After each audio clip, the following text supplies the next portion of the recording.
yeah, J-O-M. Power's out everywhere. Cars too. Jill, Gina Rodriguez, is an ex-con who works night security shifts at a university and has a side hustle in trafficking expired drugs out of the building for resale. While driving her kids to school, a strange flash sparks in the sky, breaking all electronics apparently everywhere on Earth. But the challenges are just beginning, as it transpires that people can no longer fall asleep. Back at the start of the year, Netflix made a big song and dance about how they'd be releasing a new movie every week. Well, they've stuck to that promise, albeit at a cost. What they didn't make clear in the marketing, understandably, is that plenty of the movies would be duds. I think you can see where this review is going. Awake's high-concept setting makes it ideal fodder for Netflix's one movie a week shtick, and it's reminiscent of a number of low-budget sci-fi movies that they've pumped out of the originals department over the years. The common threads are low production values, underbaked stories, at least one actor you recognise, probably more from TV than from films, and a hooky concept that ends up being underexplored and disappointing. We had Extinction, where Michael Pena faced off against alien soldiers, How It Ends, where Forrest Whitaker was a bad father-in-law during the apocalypse, and so on. Now, to its credit, Awake has a far better central idea than those movies, but to its detriment, it has no idea what to do with it. As it becomes apparent that nobody can sleep, society starts to fall apart pretty quickly, suspiciously quickly really. Several characters appear to spout exposition on how bad it is not to sleep. I would have thought society falling into anarchy was more to do with the total crashing of all electronic devices, but apparently not. Anyway, Jill goes back to the university, where it turns out her employer, Murphy, who is a very low-energy Jennifer Jason Leigh, is actually a psychiatrist who specialises in sleep, which seems like a pretty convenient thing for the setting of the movie if you think about it. She reiterates again that not sleeping is very bad. Apparently it'll make your organs fall out and blood gush out of your eyes.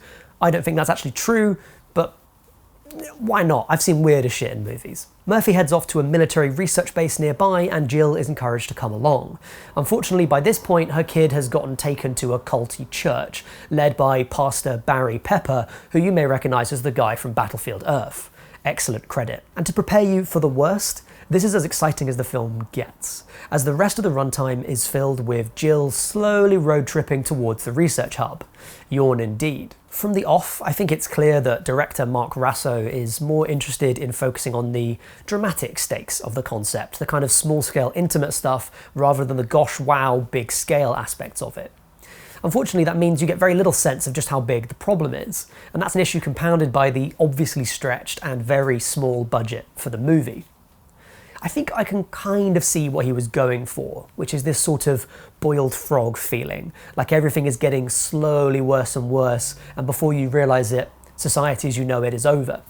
Some kind of John Wyndham stuff. But that's not really how it comes across. What it comes across as is boring, with long stretches of inaction, punctuated by implausible set pieces and expository dialogue where characters just recite the screenwriter's research about how bad it is for you not to sleep.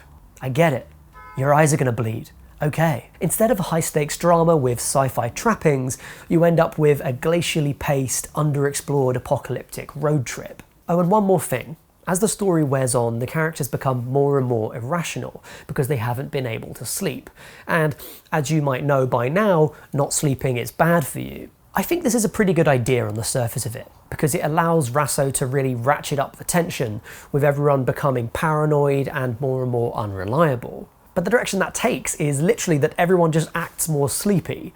So instead of adding tension, with all these unstable people running around, everyone just speaks slower and has a face like when you pour orange juice on your cornflakes by accident. It's not exactly thrilling stuff, and it's really not helped by Raso's contemporary drama approach to pacing, which slows down these scenes even further, occasionally pushing them into pretty much comedic territory. So that's Awake, which I can confidently recommend you give a miss. But I'd love to hear your thoughts on this movie in the comments down below, if you have anything to say about it. Because now, actually sat here at the end of the review, I feel like I've said my piece. Maybe you really liked the movie. Maybe you thought it was more successfully John Wyndham-y than I did. Love to hear your thoughts on it. Have a good one, and bye for now.